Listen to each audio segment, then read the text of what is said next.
Hello everyone. नमस्ते सबैजनालाई। म चाहिँ मनिष यसवाल। आज तपाईँहरूलाई म आइआइटी मद्रासको इन्स्टिट्युट ओपन हाउस 2026 जुन जनवरीमा हुन गइरहेको छ, आउने जनवरी 2026मा, त्यसको बारेमा आज हामी चर्चा गर्नेछौँ। र त्यहाँ आइआइटी मद्रासको वरिपरि, यानि कि आइआइटी मद्रास चेन्नईमा लोकेटेड छ। सो चेन्नई वरिपरि जुन हाम्रो नेपाली साथीहरू लोकेटेड हुनुहुन्छ, उहाँहरूलाई चाहिँ कसरी होइन यो आइआइटी मद्रासमा इन्ट्री पाउन सकिन्छ र त्यहाँ भइरहेका रिसर्च गतिविधि लगायत अन्य के इन्फ्रास्ट्रक्चर छ आइआइटी मद्रासमा, त्यसको बारेमा हामी एक्सप्लोर गर्न सक्छौँ त्यो दिन आइआइटी मद्रासमा भिजिट गरेर। सो यो इन्स्टिट्युट ओपन हाउस जुन भनेर प्रोग्राम छ, यो चाहिँ के हो होइन, र यसको लागि यसमा हामीले पब्लिकलाई जसलाई पनि जान दिन्छ होइन, but for that we have to register. So यसको लागि रेजिस्ट्रेसन चाहिँ कसरी गर्ने र रेजिस्ट्रेसन डेडलाइन कहिले छ, कहिलेसम्म छ, सो त्योहरू आज हामी यो सेसनमा चर्चा गर्नेछौँ। So this institute open house is like particularly for IIT Madras, जुन आज हामी डिस्कस गर्न गइरहेको छौँ। र यो के चाहिँ हो, यो चाहिँ हो चाहिँ के, यसको बारेमा यहाँ यो पेजमा एउटा हेर्न सक्नुहुन्छ तपाईँहरूले। जुन what is institute open house भनेर यहाँ छ, यिनीहरूले राखेका छन् आफ्नो इभेन्टको बारेमा। So IIT Madras institute open house is your exclusive pass to see what happens inside one of India's premier institutions. त्यहाँ के हुन्छ होइन, लाइक रिसर्चदेखि लगायत अरू जुन इन्फ्रास्ट्रक्चर छ, जे पनि छ, त्यसको बारेमा तपाईँले आफ्नो लाइक इन पर्सन हेर्न सक्नुहुनेछ। र यो एउटा शास्त्र भनेर उनीहरूको फेस्टिभल उठ्दो रहेछ होइन, आई मिन दिस टेक्निकल फेस्टहरू हुन्छ नि कलेजहरूमा, त्यस्तै। सो शास्त्र 2026कै बेला यो ओपन हाउस पनि उनीहरूले अर्गनाइज गर्ने गरेका छन् योपालि। र यसमा तपाईँले होइन त्यहाँ रिसर्च भएका जुन इन्डिभिजुअल साथीहरूले गर्नुभएको छ, पिएचडी एमटेक या प्रोफेसरहरूले, उहाँहरूले आफ्नो एक्जिबिट पनि गर्नुहुन्छ। Like they will explain what they have done, what they have achieved होइन, र वाट अल एक्सपिरियन्स यसरी experiments are still going on, research activities are going on the campus. ठिक छ। सो यो पेजमा आएर आई मिन तपाईँले रेजिस्टर गर्न सक्नुहुन्छ। र यो पेज यहाँ माथि देख्न सक्नुहुन्छ मेरो यो ब्राउजरको त्योमा होइन।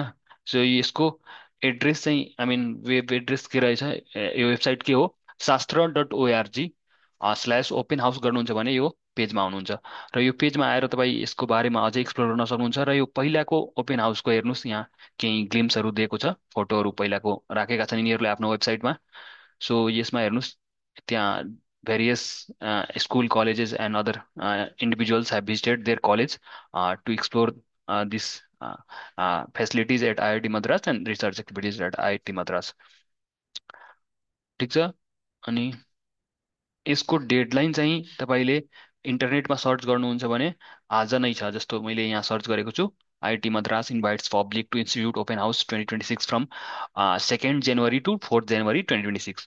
र यसमा पढ्नु होला तपाईँहरू गएर गुगल गरेर। र यसमा you can see the deadline for registration is today. ठिक छ। यहाँ हेर्नुहोस्, the last date to register for this entrance, I mean for visiting this session, I mean this fest is 5 December 2025। र यसको वेबसाइट यहाँ यहाँ पनि राखेका छन्। ठिक छ। So let's go for the website, will click this website and will visit. यहाँ आयो, यहाँ आएपछि अब यो पेजमा एक्सप्लोर गर्नु र अरू कुराहरू पनि। र यसमा रेजिस्टर नाउ गर्नुहुन्छ भने रेजिस्ट्रेसन पेज आउँछ। रेजिस्ट्रेसन पेजमा के चाहिन्छ त होइन। सो रेजिस्ट्रेसन पेजमा हामीले आफ्नो नाम हाल्नु पर्यो, जुन इन्डिभिजुअल गइरहेको छ त्यसको नाम, त्यसको contact number, email ID, state, city होइन। स्टेटमा तपाईँले जरुरी छैन कि तपाईँको होम स्टेट नेपाल नै राख्नुपर्छ। You can like write it as Tamil Nadu as you are situated right now there. ठिक छ। सिटीमा चाहिँ अब चेन्नई या भेलोर जहाँ पनि हुनुहुन्छ, सो त्यो हाल्नु होला, पिनकोड र आधार नम्बर। र धेरै साथीको आधार नम्बर नहुन सक्छ, या कसैको छ भने आधार नम्बर हाल्नु होला, अपलोड गर्नु होला आधारको फोटो। इन केस छैन भने तपाईँको आफ्नो कलेज आइडीको रोल नम्बर हालिदिनु होला र कलेज आइडी नै अपलोड गरिदिनु होला। That will work for your ID proof. ठिक छ। र इन्डिभिजुअल जाने हो कि ग्रुप जाने हो, त्यही हिसाबले आफ्नो सबै रेजिस्ट्रेसन प्रोसेस छ। So this is all I wanted to inform you all. So I hope I will explore. I mean, grab this opportunity to visit one of the premier, number one institute in India as per the NIRF ranking. So as you all know, uh, यो एनआइआरएफ जुन government of इन्डियाको ranking छ त्यसको बेसिसमा ओभरअलमा IIT Madras is rank first, right? त्यसपछि IIC Bangalore छ जुन मैले पढेको क्याम्पस हो मास्टर्स। सो त्यसपछि अरू इन्स्टिट्युटहरू छन्, र रिसर्चमा अफकोर्स आइआइसी बेङ्गलोर फर्स्ट छ, त्यसपछि अरूहरू छन्। So anyway, this is a good opportunity for you all to visit. Thank you for watching this video. I hope you will visit IIT Madras. Have a nice visit. Thank you.